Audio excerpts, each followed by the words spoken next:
ছিল তোমার জন্য রাতটা তো সেটা ভয়ঙ্কর ছিল। এ আলী বলো সেই দিনে তুমি কেমন ঘুমিয়েছিলে? আলী বলে কসম খোদার করে বলে আমি আলী এতদিন ঘুমিয়েছিলাম, বড় চিন্তায় ঘুমিয়েছিলাম। নবীর বিছানাতে যেই দিন আমি হিজরতে রাত কাটিয়েছিলাম এর মতন আরামের ঘুম আমি কোনদিন ঘুমাই না। এই নাম হলো হযরত আলীর ঈমান।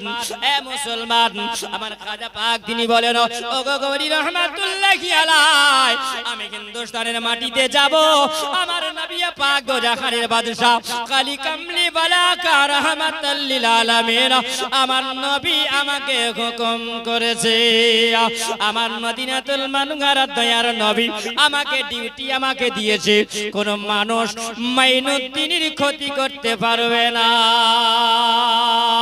এ মুসলমান আমার খাজা পাক যখন তিনি ওই জায়গা থেকে চলে আসলেন ওইখান থেকে তিনি বলেন আমি লাহোরে গেলাম, আমি লাহোর থেকে পাকিস্তানে ঢুকলাম, আমি পাকিস্তান থেকে নিয়ে আবার সোজা বেরিয়ে গেলাম কোথাও চলে গেলেন। তিনি বলেন আমি দিল্লির শার জমিনে আসলাম। জোরে বলেন এ মুসলমান দিল্লির শাহ জমিনে আসার আগে তিনি কিভাবে ইসলামের আলো জানিয়েছিলেন? এ মুসলমান তিনি বলেন আমার সঙ্গে যখন ফখরুদ্দিন রহমাতুল্লাহি আলাইহি আমার খাজা পাকের সঙ্গী হয়েছিলেন একটা গাছের তলাতে, তিনি বলেন আমি ওই জায়গাতে বিশ্রাম নিলাম।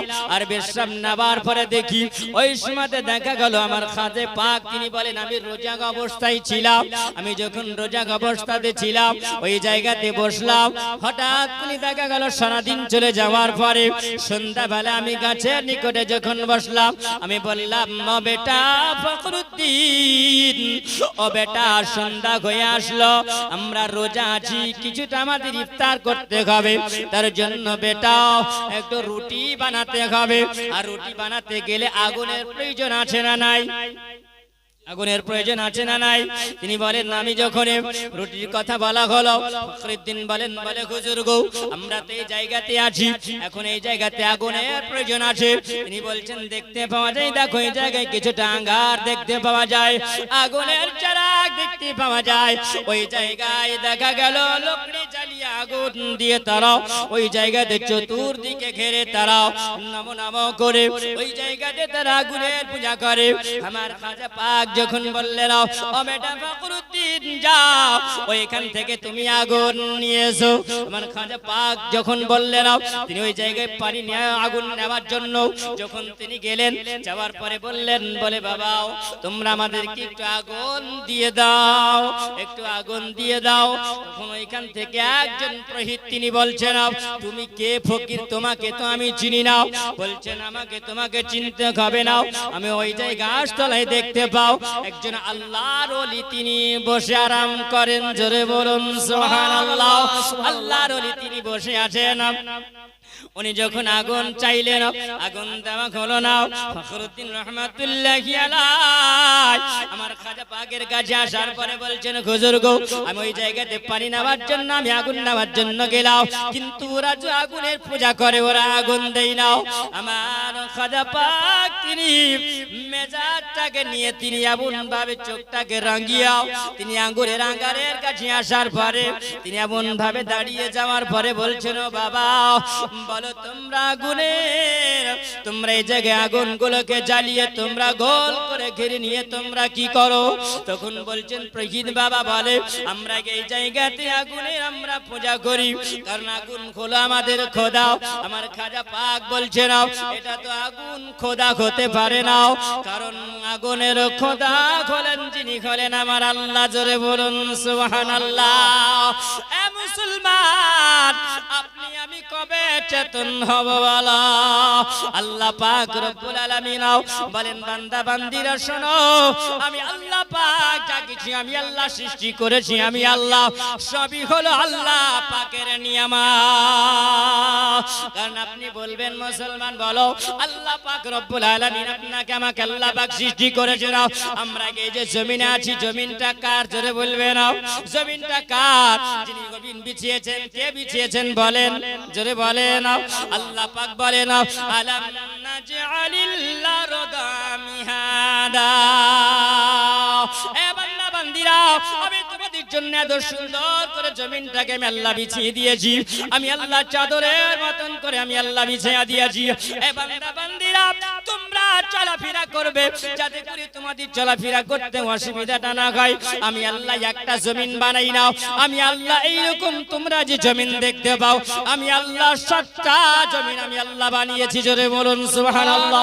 আমার আল্লাহ পাক বলেন যখন আমি জমিন যখনই বানাইয়া দিলাম ওই সময় বান্দা জমিনটা যখন টলমল খেলতেছিল, জমিনটা যখন ভেসে বেড়ায়, আমি আল্লাহ পাক দেখলাম আমার বান্দা বান্দিরা যেই জমিনে চলাফেরা করবে ওই বান্দা বান্দিদের অসুবিধা হবে।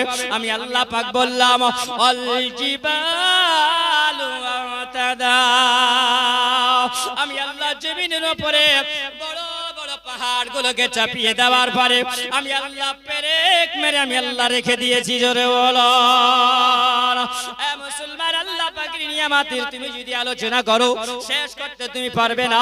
এ মুসলমান বাবাজিরা আমার সোনা বানিকেরা, ওগো আমার মা কালা শুনো গো মা, আল্লাহ যখন জমিন আল্লাহ বানিয়েছিলেন, আমার আল্লাহ জমিন বানানোর পরে আল্লাহ বলেছিলেন বলে জমিন রে শুনে রাখ, আমি আল্লাহ তো কি বানালাম, আমি আল্লাহ তোকে আমি আল্লাহ সৃষ্টি করলাম, তোর ভিতরে যদি আমি আল্লাহ একটা কাঠ যদি রেখে দেওয়া হয় এই কাঠটাকে তুই হজম করে ফেলবি।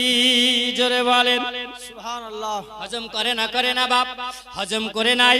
একটা যদি আপনি কোনো বস্তু যদি আপনি রেখে দেন ওই জমিনের নিচে আর খুললে পরে পাওয়া যাবে না, কিন্তু আমার আল্লাহ পাক বলেন জমিন শোন, তোর নিচে যদি আমি আল্লাহ মানুষ যদি রেখে দিই, যে মানুষ তোর উপরে চলাফেরা করবে, হে জমিন তোর উপরে যদি আমি আল্লাহ পাক তোর নিচে যদি আমি আল্লাহ শুইয়া দিই, ওকে রাখবি না, ওকে শেষ করে দিবি।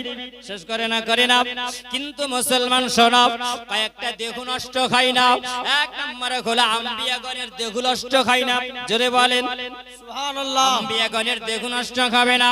আল্লাহর নবী বলেছেন ইন্নাল্লাহা হারামা আল্লাহর জাতালান্দা কুলা ফানাবিকুল্লাহি হাইয়ুন ইরযাকুন ইন্নাল্লাহা হারামা আলাল আরদি আযাদাল আম্বিয়া, নিশ্চয়ই জিনেরা আল্লাহ পাকের নবী হয়ে যায়, আল্লাহ পাকের জিনেরা নবী হয়ে যান, তিনাদের জন্য আল্লাহ পাক এই জমিন কি বারণ করেছে বলে জমিন রে তোর জন্য হারাম করে দিলাম তিনাদের জিসিমকে খাওয়া। জোরে বলেন জিসিমকে খাওয়া আমি আল্লাহ হারাম আমি আল্লাহ পাক করে দিলাম। রাহিত 1000 আর তবিরুল 1000 টাকা দিয়েছেন। সুবহানাল্লাহ। দুজনে 2000 টাকা দিয়েছেন। এ বাবাজিরা আমার শুনে যাও গো মা, ও জওয়ান যুবকেরা শোনো, আমার আল্লাহ পাক বলেন এই মাটিকে আমি আল্লাহ পাক হারাম করেছি নবীদের জন্য, আউলিয়াদের জন্য, আর মুমিন বান্দাদের জন্য আমি আল্লাহ হারাম করে দিয়েছি। আমার আল্লাহর কত দয়া। এ মুসলমান শুনে যাও বাবাজি গো, আমার আল্লাহ বলে এ জমিন রে তুই সব হজম করবি, তবে শুনে রাখ জেনে রাখ তোর জমিন শুনে রাখ জেনে রাখ। এই জন্য আমার বান্দাবাদীর জন্য আমি আল্লাহ পাক কত দয়া করেছি, এটা খবরদার তুই করবি না, কারণ আমি আল্লাহ পাক আমার বান্দাবান্দির উপরে আমি আল্লাহ দয়া করেছি। আমার ওই বান্দা তোর উপরে যদি একটা বীজ যদি বনে দেয়, উনি একটা বীজ যদি বনে দেয়, একটা ভুট্টার দানা যদি পুঁতে দেয়, রায়ের জমিতে যখন ওই রায়ের সরষা যদি ছিটাইয়া দেয়, ওই রায়ের দানাগুলো যদি ছিটাইয়া দেয়, তবে আমি আল্লাহ পাক বলে দিলাম শুনে রাখ, আমার ওই বান্দা বান্দি যখন তোর উপরে যখন ছিটাইয়া দিবে, একটা দানা যখন পুঁতে দিবে, একটা দানার বিনিময়ে শত শত দানা দিয়ে দিবি। সুবহানাল্লাহ। আর একটু জোরে হবে না? সুবহানাল্লাহ। আমরা চিন্তা করি আল্লাহ পাকের দয়া, আল্লাহ পাকের রহমত। আচ্ছা বলেন তো বাপ, আপনারা চাষি মানুষ, আমরা চাষি মানুষ, চাষ করি না? রায়ের সময় সরষার সময় যখন যে ফসল হয় তখন হয় না? আচ্ছা বলুন ভুট্টার দানা যদি আপনি একটা পুঁতে দেন, একটা বুঁধে দেন, আচ্ছা একটা দানাতে কটা গাছ হয়? যেটা বলেন একটা গাছ হয় না? একটা গাছ হয়। একটা গাছে কটা ভুট্টা হয়? 2 থেকে 3টা হয়। দুটো হয়, তিনটাও হয়, দুটোই হয়, তাই না? আচ্ছা বলেন একটা গাছ বাহাল হলো একটা দানা দিয়ে, তো আল্লাহ পাকের দয়াতে আল্লাহ কটা দানা দিল? কটা দানা দিয়েছেন? শত শত দানা দিয়েছেন। আমার আল্লাহ পাক দিয়েছে না দেয়নি? আপনি পুঁতে দিলেন, আর মহান আল্লাহ পাক দায়িত্বে লিজলে জমিন, খবরদার বীজটাকে যদি নষ্ট করো আমার বান্দার মন খারাপ হবে। জোরে বলেন সুবহানাল্লাহ। তুমি সব হজম করবে, কিন্তু আমার বান্দা যদি একটা বীজ যদি বনে দেয়, একটা বীজ যদি লাগায়া দেয়, ওই বীজটাকে নষ্ট করবে না, একটা দানার বিনিময়ে শত শত দানা দিবে। জোরে বলেন সুবহানাল্লাহ। এটা হলো আল্লাহ পাকের দয়া। আমার আল্লাহ পাক রব্বুল আলামিন বলেন, ইন্নাল্লাহা ইয়ারযুকু মান ইয়াশাউ বিগাইরি হিসাব। আমার বান্দা বান্দিরা, তোমরা একটা বীজ বললে, আর আমি আল্লাহ পাক তোমাকে শত শত, আমি আল্লাহ পাক দানা আমি আল্লাহ দিয়ে দিলাম। বলো তোমাকে শত দানা দিনেওয়ালা কে? জোরে বলেন। যিনি হলেন আমার আপনার আল্লাহ। বলো আমরা দানা পাওয়ার পরে আমরা খুশি হই না বেজার হই? কোন সময় আল্লাহর শুকরিয়া আদায় করি না? যদি জিজ্ঞাসা করা হয়, বলো ভাই তোমার এবার রায়ের কেমন হয়েছে, সরষা কেমন হয়েছে, ধান কেমন হয়েছে, আর বলিস একটু বীজ কম হয়ে গেছে, বলবে না যে আল্লাহ যা দিয়েছে তাই শুকরিয়া হয়েছে? বলে কোন সময় বলি না। আল্লাহ সন্তুষ্ট হবে কেমন করে বাপ? আমরা কিছু পাওয়ার পরে আমরা আল্লাহ পাকের শুকরিয়া আদায় করব, আল্লাহ পাক খুশি হবেন। এ বাবাজি আমার সোনা মানিক, আসুন আমার খাজাই পাক আজমিরি সঞ্জিরি রহমাতুল্লাহি আলাই, তিনি পাকিস্তান থেকে নিয়ে যখন তিনি ঢুকছেন কোথায়, এই দিল্লির সার জমিনে তিনি আসলেন। দিল্লির সার জমিনে আসবেন, আর ওই যে প্রহিত বাবার সঙ্গে কি হচ্ছিল, কথা হচ্ছিল। তখন আমার খাজা পাক বলছেন, আচ্ছা বলো তোমরা যে আগুনের পূজা করো, এ আগুন কে বানিয়েছে তোমরা জানো? তখন বলছেন কেন? এটা তো আমাদের খোদা। তোমাদের খোদা? বলে হ্যাঁ। খোদা যদি হয় তাহলে তোমাদের খোদা তো তোমাদেরকে জ্বালাবে না, তাই তো? খোদা তো তোমাদের জ্বালাবে না, তোমাদের পোড়াবে না। বলে এটা কোনো হয়? এ তো পোড়াবে, তো কাউকে মানবে না। খাজা পাক তিনি বলেন, এ বাবা তোমরা যার পূজা করো, তাহলে তোমাকে কেন ওরা জ্বালাবে বলো?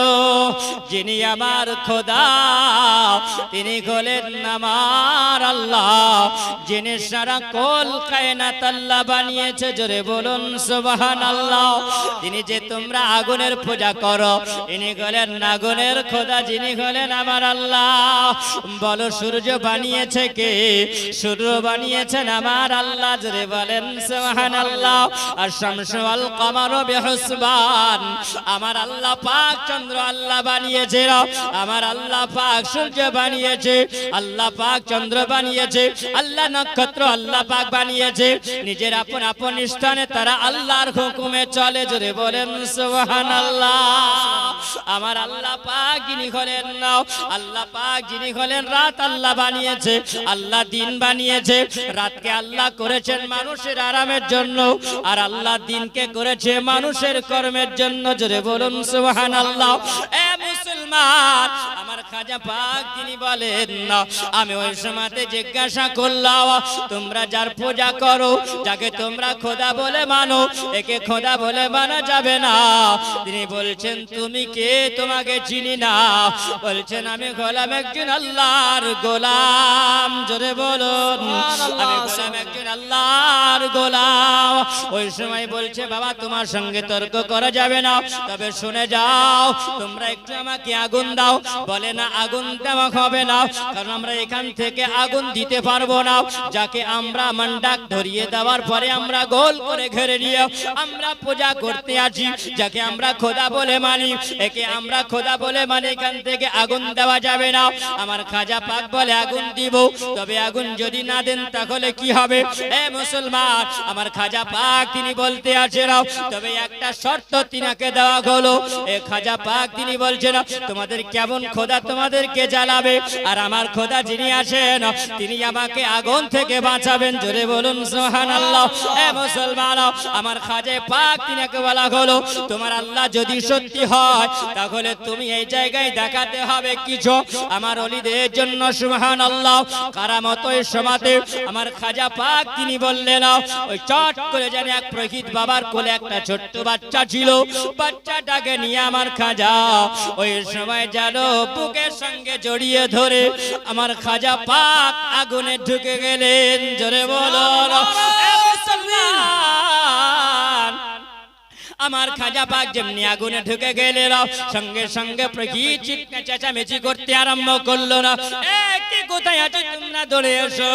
একজন দেখি ফকির বাবা আমার ছেলেটাকে কোল থেকে ছিনিয়ে নেবার পরে আগুনে ঢুকে গেল, আগুনে ঢুকে গেল, আর বাঁচবে না। ওই ফকির বাবা বাঁচবে না, ওই পাগলও বাঁচবে না, আমার ছেলেটা বাঁচবে না, আমার আদরের ছেলে আর বাঁচবে না। সবাই চেঁচামেচি করতে আরম্ভ করলো। প্রহিত বাবা ডাক দিয়ে বলে, তোমরা আগুনকে নিভায়া দাও, পানি নিয়ে এসো, তোমরা আগুন নিভাও, আমার ছেলে মনে হয় আর বেঁচে নাই। এ মুসলমান, দিন দরদি আমার খাজা পাক ওই সময় যেন তিনি বলেন, আমি কিছুক্ষণ পরে আগুন থেকে বেরিয়ে গেলাম। যেমনি আগুন থেকে বেরিয়ে যাওয়া ওই সময় তিনি বলছেন, এবার দেখো এই ছেলেটাকে যেমনি প্রহিতের কোলে দেওয়া হলো, প্রহিত বাবাকে জিজ্ঞাসা করছে, প্রহিত বাবা বলে, ও বাবা আমার সোনার টুকরা, ও আমার কলেজার টুকরা, একবার মুখে চুমা দেয়, একবার গালে চুমা দেয়, একবার কপালে চুমা দেয়, একবার সিনাতে চুমা দিয়ে জামাগুলো খুলে যেন দেখছে আমার ছেলেটা কোন আগুনে পশম পড়েছে কিনা। এ মুসলমান, যখন জিজ্ঞাসা করে, বাবা আগুনে তুমি ছিলে, ও বাবা তোমাকে আগুনে কি তোমাকে স্পর্শ করেনি? তিনি বলছেন, বলে আব্বা যতদিন ধরে আপনি আগুনের পূজা করেন না, এতদিন ধরে আগুন দেখেছি, আগুনের তাপমাত্রা দেখেছি, কিন্তু আমাকে যখন ওই ফকির বাবা আমাকে কোলে নেবার পরে আগুনে ঢুকে নিল, ওই সময় দেখি আগুনের ভিতরে যেন দেখা যায় একটা বিশাল বড় ফুলের বাগান। নারে রিসালাত মাসলাকে আলা হযরত জীবনী বক্তা মাওলানা আব্দুল আহাদ সাহেব, নারে তাকবীর। আমার বাবা জিনা সোনা মানিকেরা, আমার খাজা পাক আজমিরি সঞ্জিরি রহমাতুল্লাহি আলাইহি ওই জায়গাতে যখন তিনি দেখলেন, দেখার পরে আবার যখন বাচ্চাটাকে জিজ্ঞাসা করা হলো, এ বাবা তুমি কি দেখতে পেয়েছো বলো? তিনি বলছেন, বলে আব্বা গো, আমি ওই জায়গায় আগুনের ভিতরে আমি এই জগতের বুকে আপনার কোলে বসে বসে বসে বসে বসে বসে জীবনে যা কোনোদিন না দেখেছি, ওই ফকির বাবার কোলে ঢুকে যাবার পরে আগুনের ভিতরে আমি তাই দেখতে পেয়েছি। মুসলমান, আমার খাজা পাক ওই জায়গায় কারামাত তিনি দেখালেন। তিনি বলছেন, বাবারে আমি দুনিয়ার কোনো পাগল নয়, আমি হলাম নবীর পাগল, আমি হলাম আল্লাহর গোলাম, যার ইবাদত করি। আল্লাহ পাক বলেছেন, লা তা'বুদু ইল্লাল্লাহ, তোমরা ইবাদত করো আল্লাহ, আল্লাহ ছাড়া কাউরি ইবাদত করা যাবে না। আমি যার ইবাদত করি তিনি হলেন আমার আল্লাহ। ওই জায়গায় খাজা পাক ওই জায়গায় তিনি ইসলামের দাওয়াত তিনি দিলেন। সবাই দেখলো, তিনি যখন আগুনের ভিতর থেকে তিনাকে পোড়াতে পারল না, আল্লাহ পাকের ওলি খাজা পাকের কারামাত দেখে ওই জায়গায় 40 জন ব্যক্তি কলমা পড়ে মুসলমান হয়ে গেল। আগুন দিয়া তিনি বললেন, ওই জায়গায় রুটি পাকানো হলো, রুটি পাকায় আনার পরে তিনি বলেন, আমি ওই জায়গাতে আমি বসে বসে মাগরিবের আজান হওয়া পর সবাই আমি ইফতার করলাম, সূর্য ঢলে গেল। ইফতার করে আমি মাগরিবের নামাজ পড়ে নামার পরে তিনি বলেন সোজা ওই জায়গায় চলে গেল। এ মুসলমান কোথায় যাওয়া হলো? তিনি বলেন আমি পাকিস্তান পাড়ি দিয়ে সোজা দিল্লির শাহ জমিনে চলে আসলো। জোরে বলো। সোজা দিল্লির শাহ জমিনে যখন আসলেন, ওই দিল্লির শাহ জমিনটা তো হিন্দুস্তানে ভরা ছিল, হিন্দুস্তানের মধ্যে পূজায় ভরা ছিল। আগুনের যারা পূজা করত, সূর্যের যারা পূজা করত, চন্দ্রের যারা পূজা করত, ওই সময় আমার খাজা পাক একটা ফাঁকা ময়দানে এসে তিনি ডেরা লাগালেন না। খাজা পাক যখন ডেরা লাগিয়ে দেওয়ার পরে আমার খাজা পাক বসে গেলেন। হঠাৎ করে যেন একটা মানুষ আসলো, আসার পরে জিজ্ঞাসা করছে বাবা আপনি কে গো এই জায়গাতে বসে আছেন? আপনাকে তো কোনোদিন দেখিনি, আপনি তো একটা ফকির বেশে বসে আছেন। তিনি বলছেন বাবা রে আমি হলাম একজন আল্লাহর গোলাম। জায়গায় পরিচয় দিচ্ছেন আমি হলাম একজন আল্লাহর গোলাম। বলছেন বাবা আল্লাহর গোলাম ও সব কিছু বুঝি না, আপনাকে তো দেখে ফকির দরবেশ লাগে, আপনি এখান থেকে চলে যান অন্য জায়গা, কারণ এই জায়গাতে আমরা উটগুলো রাখি। যে ময়দানে দেখছেন যতগুলো উট রাখা আছে, এই উটগুলো চড়িয়ে নিয়ে আসার পরে আমরা আরামের জন্য এই জায়গায় রাখি, আপনি এখানে বসেন না, আপনি অন্য জায়গায় বসেন। তিনি তাকালেন, তাকার পরে বলছেন কেন এই জায়গায় বসলে কোনো অসুবিধা আছে? আরো কত জমিন পড়ে আছে, ওইদিকে দেখো বসাও। বসবে? বলছেন না ফকির বাবা, এটা হলো রাজার হুকুম। কারণ রাজার যতগুলো উট দেখছেন সমস্ত উটগুলো এখানেই থাকে, আর অনেক জমিন আছে, আপনি অন্য জায়গায় যে চলে যান। পাপ আমার খাজা পাক বললেন শোন, যখন আমাকে উঠতেই হবে, আমার পছন্দের জায়গা ছেড়ে যখন যেতে হবে, উট যখন রাখবি তো তোর উটই বসে থাক। সুবহানাল্লাহ, উটই বসে থাক। বাপ খাজা পাক গেলেন, আর একটু দূরে যাওয়ার পরে একটা ঝুপড়ির মধ্যে বলা হয়েছে, ঝুপড়ির মধ্যে মাহে আজমির কিতাবের মধ্যে লেখা আছে আমার খাজাই পাক একটা ঝুপড়ির মধ্যে তিনি ওই জায়গায় গেলেন, একটা কুড়ো ঘর যাকে বলেছেন, ওই কুড়ো ঘরের মধ্যে তিনি গেলেন, আশ্রয় তিনি নিলেন, ওখানটাকে তিনি আস্তানা বানালেন। উটগুলো নিয়ে আসার পরে রেখে দিয়েছে, তার পরের দিনে উটকে বলছেন চল। উট কিন্তু আর যায় না, ওট আর যায় না। কেন যায় না? ওট বলছে বলে শোন রে, আমাকে যদি এখন আমার আল্লাহ জবান যদি দেয়, তাহলে জবান দিয়ে দিলে আমি মানুষের মতন তোর সাথে কথা বলতাম রে রাখাত।